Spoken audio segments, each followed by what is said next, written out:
جی، تو یہ سوال نہیں کامنٹ ہے کہ جس ایران پر تم لوگ ناز کرتے ہو اسے فتح حضرت عمر نے کیا۔ کہتے ہیں جس ایران پر تم ناز کرتے ہو اسے فتح حضرت عمر نے کیا، جس کعبے کو تم سجدہ کر رہے ہو اس کو پاک امام علی نے کیا، وہ جس کی طرف ٹکرے مار رہے ہو نا نمازوں میں اس کو بتوں سے پاک کیا امام علی نے۔ جس کعبے کو آپ اللہ کی وحدانیت کا مرکز بنا کے 5 دفعہ دن میں نماز پڑھتے ہیں نا رخ کر کے، اس کعبے کے جوف میں اس کے اندر وہ جگہ ہے مولا کائنات کی ولادت کی۔ یعنی یہ بات سنیں، ہم ایران پر جو ناز کرتے ہیں نا اس کی وجہ کیا ہے؟ اس کی وجہ یہ ہے کہ وہاں پر سب سے پہلی وجہ کہ وہاں پر ہمارے 8ویں امام حضرت امام علی ابن موسیٰ رضا المرتضیٰ کا حرم مطہر مبارک ہے۔ وہاں پر ایک باب المراد ہے، باب الحوائج ہے، وہاں پر ہم جاتے ہیں، وہ ہم پریشان حال لوگوں کی ایک درمان گاہ ہے، وہاں پر ہم جاتے ہیں، ہمیں سکون ملتا ہے، زیارت کرتے ہیں، رسول خدا کی خوشبو محسوس ہوتی ہے اس حرم سے۔ یہ پہلی وجہ ہے ایران پر فخر کرنے کی۔ دوسری وجہ اسی ایران میں امام علی رضا علیہ السلام کی پاک اور پاکیزہ طاہرہ مطہرہ مقدس معصومہ بہن کا حرم مبارک ہے ام المقدسہ میں، کہ جن کا نام ہے حضرت فاطمہ معصومہ سلام اللہ علیہا۔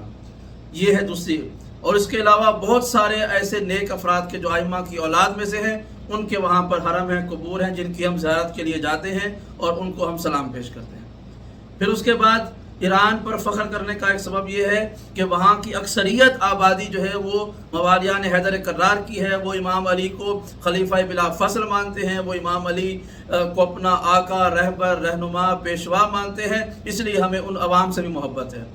اکثریت عوام نماز روزے سے جڑی ہوئی ہے، وہاں پر حجاب ہوتا ہے، وہاں پر شریعت محمدی کا نفاذ ہے، وہاں پر اخلاقیات ہیں، وہاں پر علماء کی کثیر تعداد ہے، روحانیت ہے، حوزہ علم ہے، وہاں پر ولایت اہل بیت کا پرچار ہوتا ہے، عزاداری ہوتی ہے، وہاں پر یہ سب کچھ ہے جو ہمیں اسلام میں چاہیے، اکثریت جگہوں پر آپ کو وہ ملے گا۔ اور وہاں پر کوئی تفریق نہیں ہے، وہاں پر آنے والے زائرین کو گلوں سے پکڑ کر باہر نہیں کھینچا جاتا، وہاں پر فاتحہ خوانی کی اجازت ہے، وہاں پر کھانا کھائیں بغیر تفریق مذہب و ملت، آپ مشہد کے حرم میں جائیں، کم کے حرم میں جائیں، کہیں اور چلے جائیں۔ تو یہ وہ باتیں ہیں جو ہمیں ایران پر فخر کرنے کا سبب فراہم کرتی ہیں۔ ورنہ یہ کہ بھئی فتح کسی حضرت عمر نے کیا تھا، تو فتح کیا تو کیا کیا؟ اپنی زمین بڑھائی تھی نا، وہاں کا مال لینے کے لیے، وہاں کی جو انکم تھی اس کو ہتھیانے کے لیے، اپنے قبضے میں لینے کے لیے۔ فتوحات کا سلسلہ شروع کہاں سے ہوا تھا؟ سب سے پہلی فتح کہاں پہ ہوئی تھی؟ افریقہ کس نے فتح کیا؟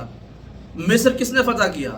یہ خود مکہ جو خانہ کعبہ کا جہاں جس شہر میں ہے، فتح مکہ کی جنگ پتہ ہے آپ کو کیسے ہوئی تھی؟ یہ جو فتح ہوا تھا یہ کیسے فتح ہوا تھا؟ یہ بدر اور احد جس کے آپ قصیدے پڑھتے ہیں جی، بدر کے 313 صحابی، اس میں کون تھا فاتح؟ احد کے میدان کا سپہ سالار کون تھا؟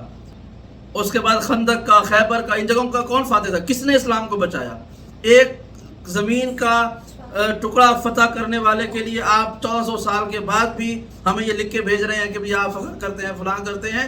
اسلام کا آغاز اور اسلام کے عروج کے سارے مراحل میں آپ کو صرف اور صرف یا حضرت ابو طالب نظر آئیں گے یا ان کی اولاد نظر آئے گی۔ تو اگر فخر کرنا ہے نا تو پھر صرف ایک ذات پر نہیں، ایک زمین کے ٹکڑے پر نہیں، بلکہ فخر کرنا ہے تو پوری اسلامی سلطنت اس کے آغاز سے لے کر اس کے عروج تک، اور پھر آپ کو سر جھکانا پڑے گا کربلا کی زمین پر، کہ اگر وہ کربلا کے امام حسین کا وہ جرت آمیز قیام نہ ہوتا تو آج ہر گھر میں یزید اور ہندہ کا ناچ جاری ہوتا۔